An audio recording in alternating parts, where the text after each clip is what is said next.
Bismillahirrahmanirrahim. Assalamualaikum warahmatullahi wabarakatuh. Waalaikumsalam warahmatullahi wabarakatuh. Alhamdulillahi rabbil alamin alladzi tatimmu as-salihat. Ashhadu an la ilaha illallah wahdahu la syarika lah wa ashhadu anna Muhammadan abduhu wa rasuluh. Allahumma fassalli wa sallim ala hadzal nabiyil karim wa ala alihi wa sahbihi ajma'in. Amma ba'd, fa ya ayyuhal muslimun ittaqullah haqqa tuqatih wa la tamutunna illa wa antum muslimun. Qala Allah ta'ala fil Qur'anil Karim wa huwa asdaqul qailin. A'udzu billahi minasy syaithanir rajim. Bismillahirrahmanirrahim. Wa idz ta'adzana rabbukum la in syakartum la azidannakum wa la in kafartum inna 'adzabi lasyadid. Shadaqallahul 'azim. Ma'asyiral muslimin dan muslimat, sidang jamaah subuh yang dicintai oleh Allah Subhanahu wa taala. Insyaallah kita yang berada di rumah Allah ini sama-sama nanti Allah masukkan ke jannahnya Allah Subhanahu wa taala. Amin ya rabbal alamin. Berjumpa dengan Nabi Muhammad sallallahu alaihi wasallam yang namanya disandingkan dengan nama Allah Subhanahu wa taala. Amin. Kita bersyukur kepada Allah Subhanahu wa taala. Allah telah memberikan semua fasilitas untuk kita, Pak. Fasilitas yang Allah berikan itu satu persatunya sulit untuk kita hitung. Bayangkan, Pak, semenjak tadi malam terakhir kita memejamkan mata kita, mengedipkan mata kita, sampai di mana Allah Subhanahu wa taala hidupkan kita kembali, sampai kita membuka mata kita untuk pertama kali di pagi tadi. Maka berapa nikmat yang Allah berikan yang sudah kita pakai, Pak? Berapa liter oksigen yang sudah kita pakai, Pak? Berapa denyut jantung yang sudah Allah berikan kepada kita, Pak?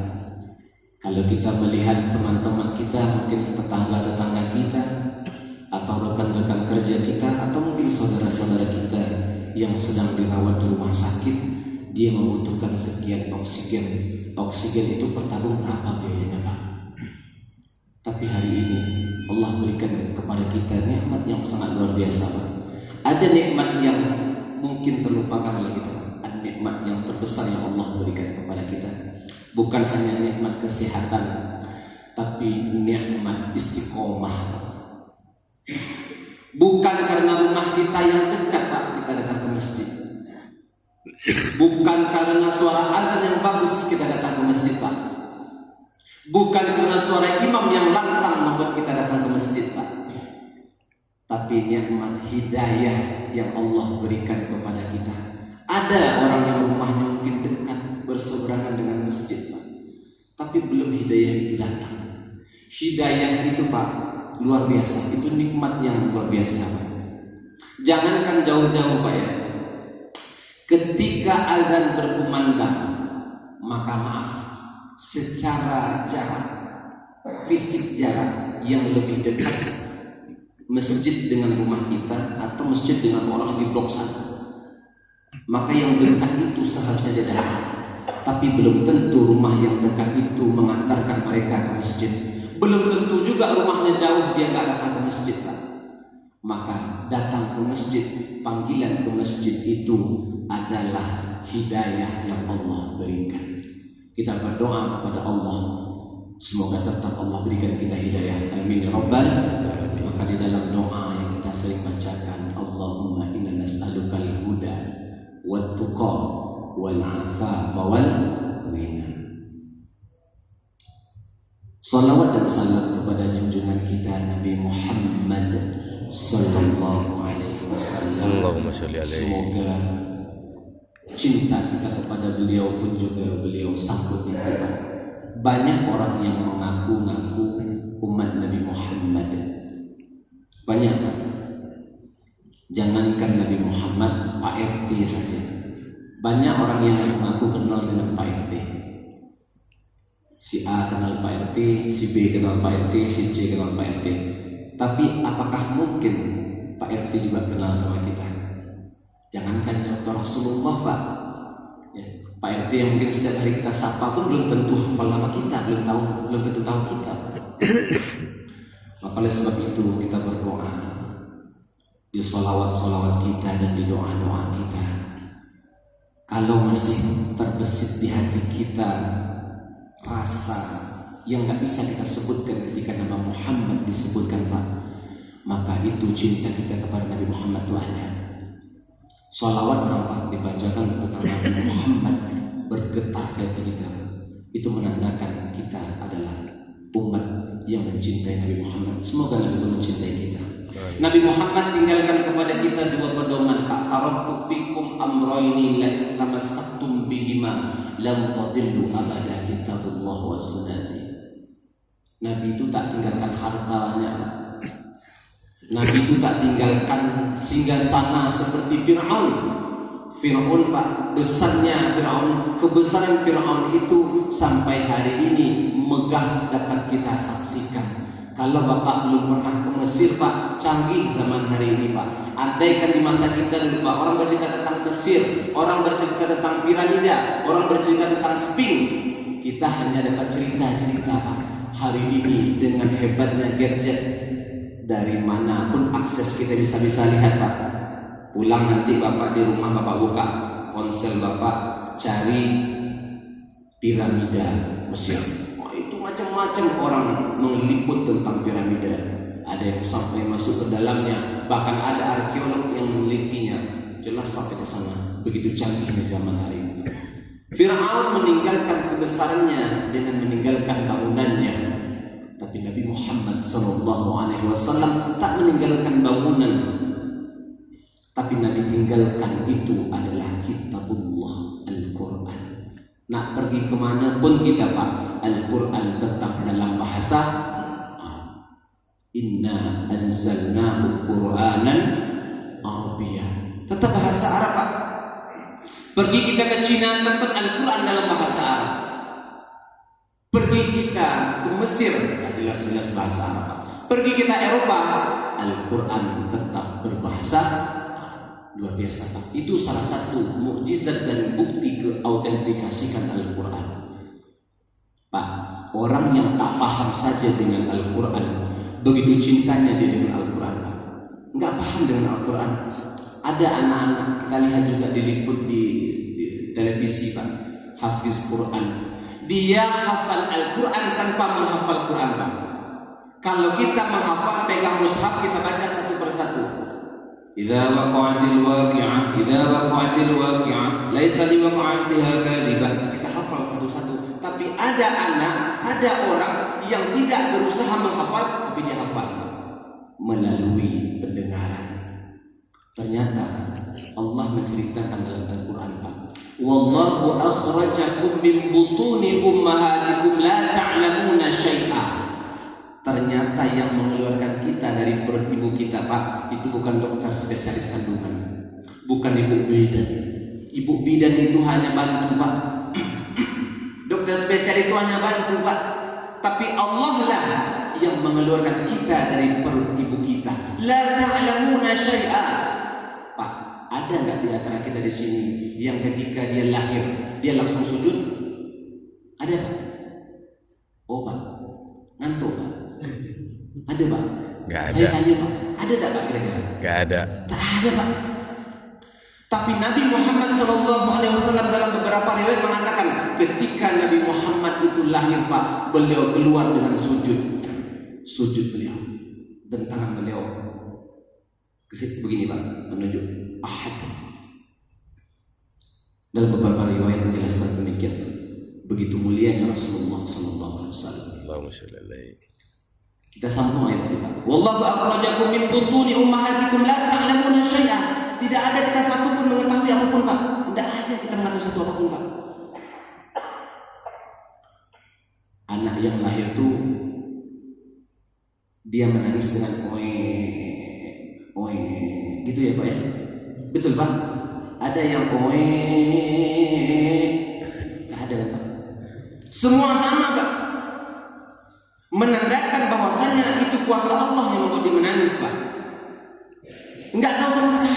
Enggak ada yang memiliki pengetahuan, enggak ada yang memiliki jabatan, bahkan pakaian pun enggak kita bawa Pak. Ketika lahir Pak.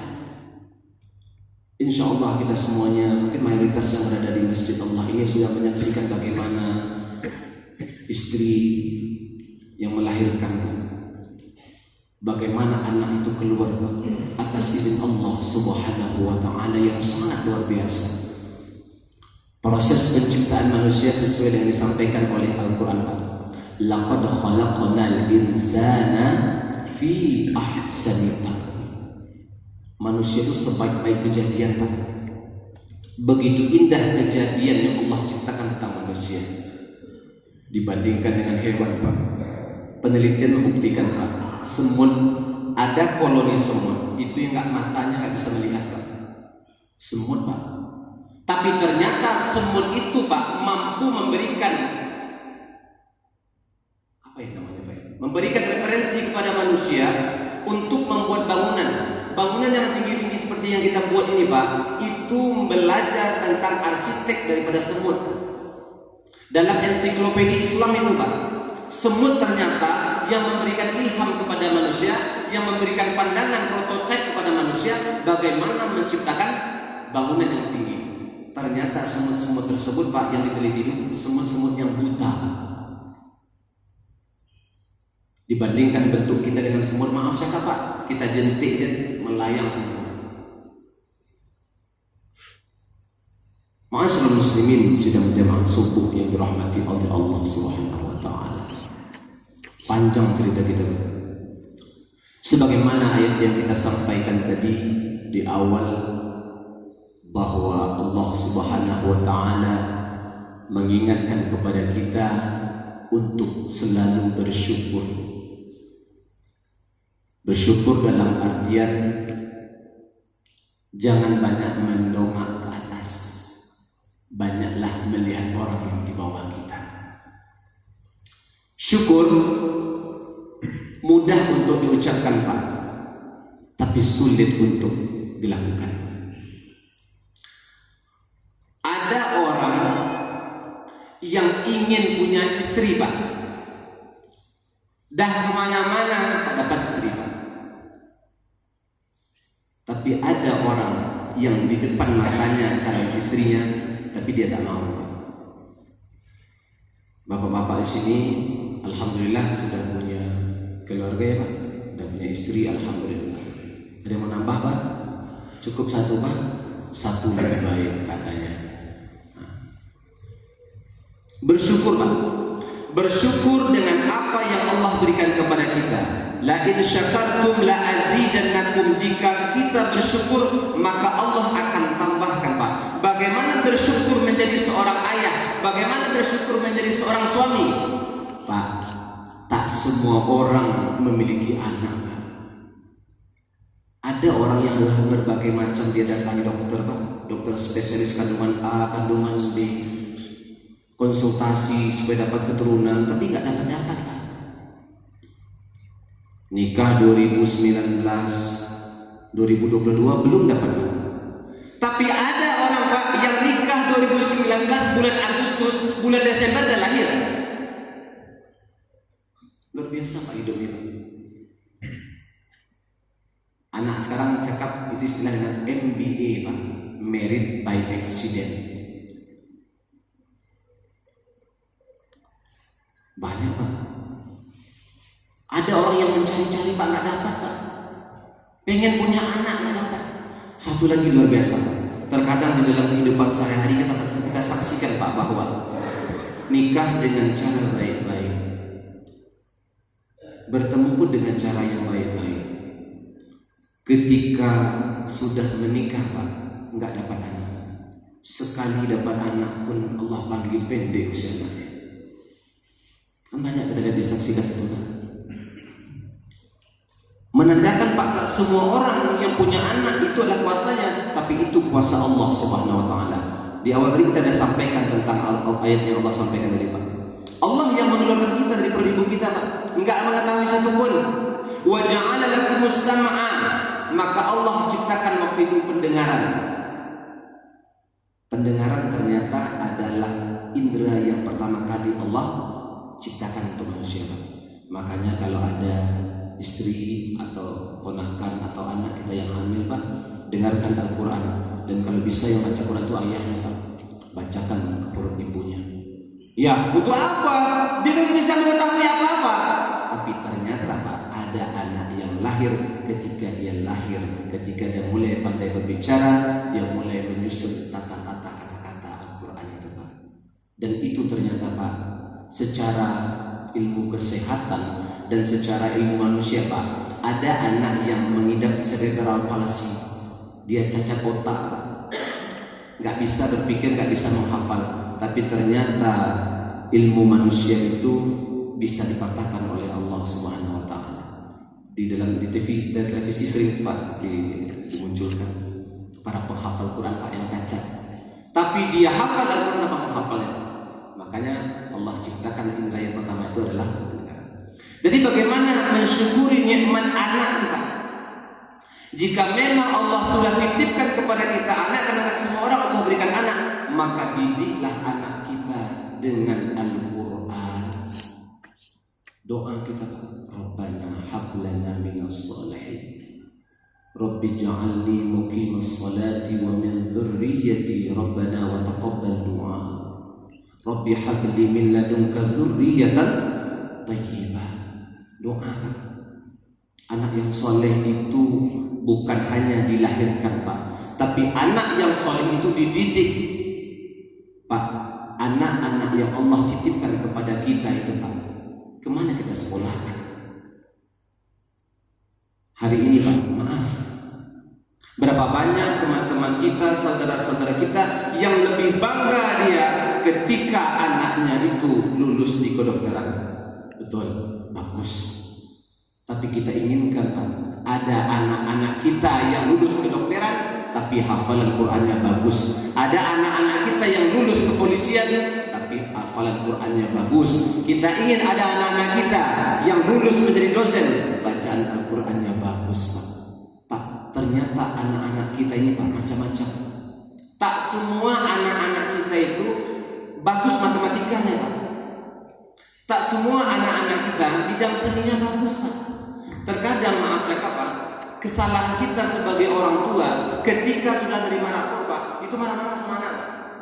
Itu sering tuh Pak, marah-marah sama anak. Bagaimana kamu belajar itu? Ini gak tuntas. Terkadang Pak, ada anak itu yang gak bagus hafalannya, tapi melukis dia bagus Pak.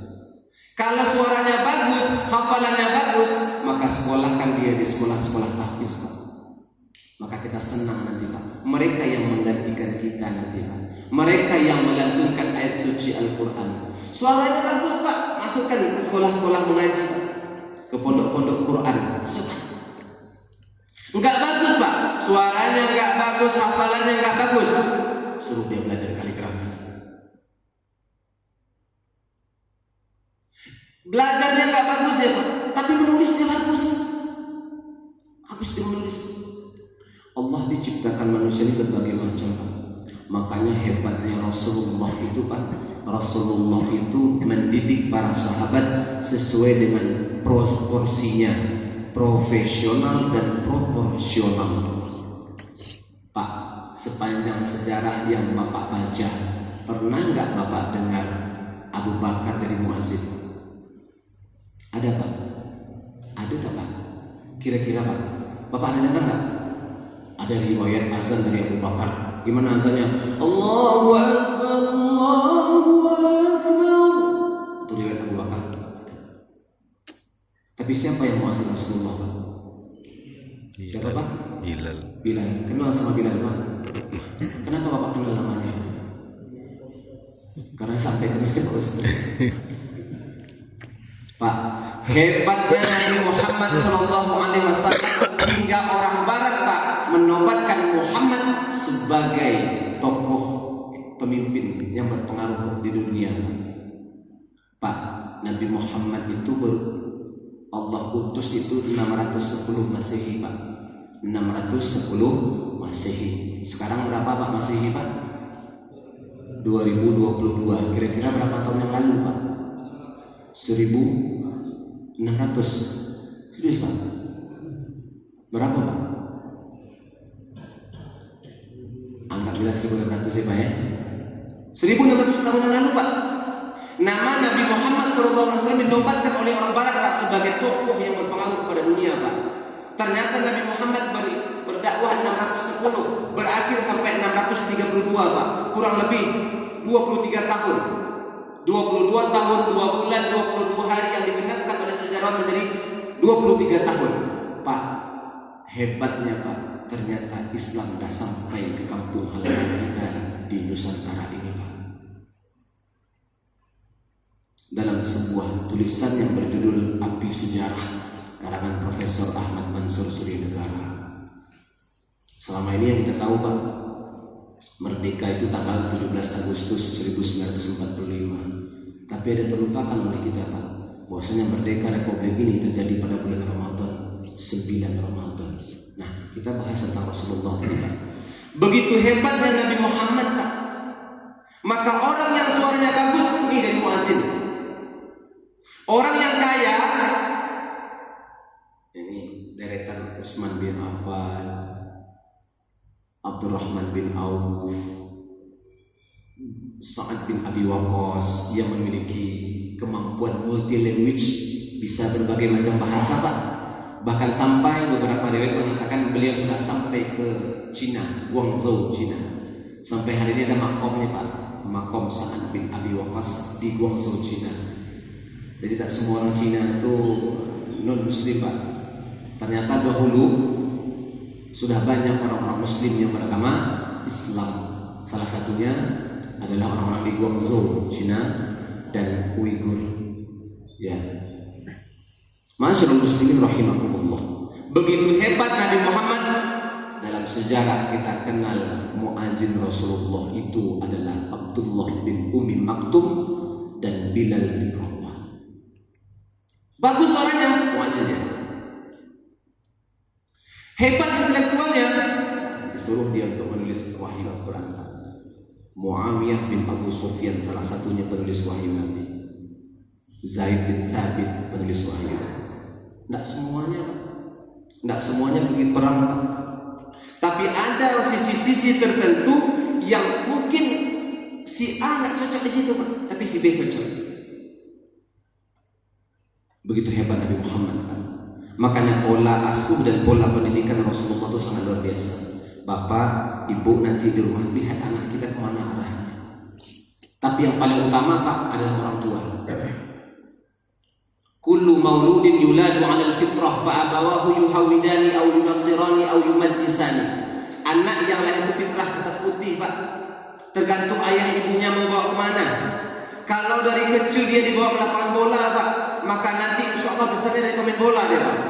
Kalau setiap paginya, Pak, dibawa dia ke lapangan tenis meja, Pak, maka dia akan jadi atlet tenis meja nanti, Pak. Kenapa? Karena itu yang dilihat setiap hari, Pak. Kalau setiap hari Bapak bawa dia ke masjid, Pak, dengar muazin yang bagus suaranya, maka nanti, Pak, insya Allah dia akan jadi muazin yang bagus nanti, Pak. Anak kita tergantung kepada kita kemana arahnya, betul, Pak. Tapi tak semua anak bisa sesuai dengan keinginan kita, Pak. Banyak orang tua, Pak, ini di lapangan kita lihat ya, Pak. Banyak orang tua yang mohon maaf tidak mensyukuri nikmat anak yang Allah berikan kepada dia. Dia paksakan anaknya untuk A, dia paksakan anaknya untuk B. Makanya kejadian di lapangan, ketika anak itu terpaksa menginginkan apa yang diinginkan oleh orang tua, apa yang terjadi, Pak? Mereka memberontak, Pak. Memberontak, yang penting ke sekolah aja lagi. Mama dulu suruh sama bapak sekolah ke sini. Mama saya, bapak saya suruh sekolah sini. Akhirnya apa, Pak? Di sekolah, apakah berprestasi? Tidak juga. Malah punya macam-macam. Pak, zaman kita dengan zaman anak kita berbeda. Maka kata Umar bin Khattab, didiklah anakmu sesuai dengan teknologi di masanya. Itu kata Umar, Pak. Hari ini, Pak, kita serba salah, Pak. Dikasih HP, salah. Tak kita kasih HP, salah. Tak dikasih HP Pak, dibilang abi, ayah, ibu, tugas adik lewat WA dikirimkan guru. Apalagi masa pandemi ini Pak, Allahu Akbar. Masa pandemi yang sangat luar biasa, merubah tatanan dan pola pikir manusia Pak. Anak-anak hari ini Pak lebih gemar ketika dia memegang ponsel Pak dibandingkan dengan zaman kita Pak. Kadang-kadang kita sering dengar Pak orang tua kita dulu Pak dibandingkan dengan masanya. Kita kan memberontak juga kan Pak. Ya kan turunkan masa Bapak, masa kami kan macam ini. Anak-anak kita juga macam itu kayaknya Pak. Dulu Pak, kalau kita lihat orang-orang zaman dulu Pak, untuk belajar mengaji ke rumah guru itu Pak, itu melewati berbagai macam rintangan. Ngaji itu habis subuh, ada yang maghrib Pak, itu mengaji Pak. Begitu semangatnya untuk mengaji Pak, sampai di tempat mengaji Pak, bukan disuruh ngaji Pak, kena pukul dulu Pak, kena pukul pakai rotan gitu Pak. Ada yang kaki kena pukul, ada tangan kena pukul, sampai rumah kena mengadu, udah tambah lagi sama bapak sama mama kita. Tapi hari ini Pak, beda, pendidikannya beda Pak. Pola pendidikan hari ini yang luar biasa Pak. Kita keras susah, kita lambat juga susah Pak. Makanya hebatnya Nabi Muhammad SAW itu Pak, beliau mampu memberikan kepada kita contoh bagaimana mendidik. Beliau bukan mendidik anak, tapi mendidik para sahabat. Anak beliau jangan tanya Pak. Anak beliau yang Allah panjangkan usianya itu kan Fatimah Az-Zahra. Fatimah Az-Zahra menikah dengan Ali bin Abi Thalib. Ali bin Abi Thalib punya anak dua, yang satu namanya Hasan, yang kedua namanya Husain. Dua itulah generasi yang nanti mewarisi para habaib-habaib di Nusantara ini, di Nusantara, di Timur Tengah, di Yaman, di Qatar dan sebagainya. Maka nikmat anak yang Allah titipkan, maka kita jaga dengan baik Pak. Anak itu adalah titipan dari Allah, maka bersyukur ketika kita menjadi ayah dan ibu diberikan anak, maka sekolahkanlah dia ke sekolah agama, masukkanlah ke pondok-pondok Al-Quran, suruh dia mengaji. Pak, saya ingat Pak, kalau dulu ada orang soleh, maka nenek kita atau atuk kita atau mak kita atau bapak kita bawa ke ustaz atau Pak Imam, doakan anak saya. Ya Pak Imam. Hari ini jarang saya doa. Jarang ya Pak. Tak ada malah. Kepada ustaz, Pak Imam, kepada orang soleh, doakan anak saya. Doakan. Allahumma faqihu fid din wa 'allimhu ta'wil. Allahumma faqihu fid din wa 'allimhu ta'wil. Orang hari ini Pak terlalu Allahu Akbar, susah kita menyebutkan ya Pak. Tapi mudah-mudahan anak yang Allah titipkan kepada kita itu kita jaga amanah itu dengan baik. Dengan cara apa?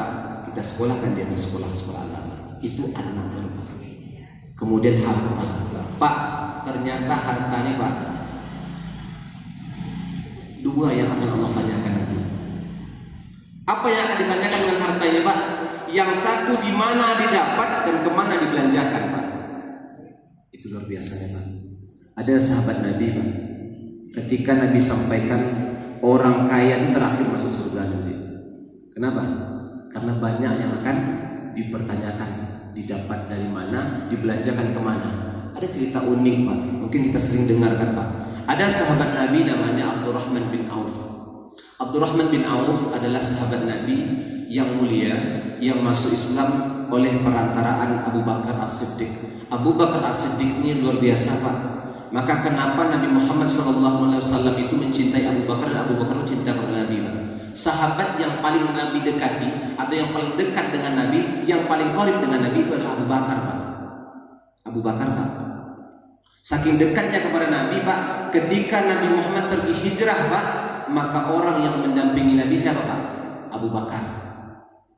Pak, hijrah Nabi Pak, ada satu sejarah yang mungkin nggak sampai ke kita Pak. Nabi Muhammad SAW hijrah dari Mekah ke Yathrib Pak, itu bukan usia muda Pak.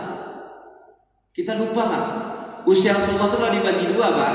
Ini usia persiapan, ini usia menjadi Rasul Pak. Mana yang lebih panjang usia beliau dan persiapan beliau ketimbang usia beliau jadi Rasul? Persiapan Pak.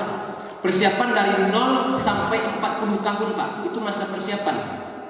Sedangkan masa actionnya Pak, masa beliau menjadi Rasul, masa tugasnya, masa bakti beliau menjadi Rasul itu dari usia 40 tahun sampai usia 63 tahun. Berapa tahun Pak? 23 tahun cuma Pak.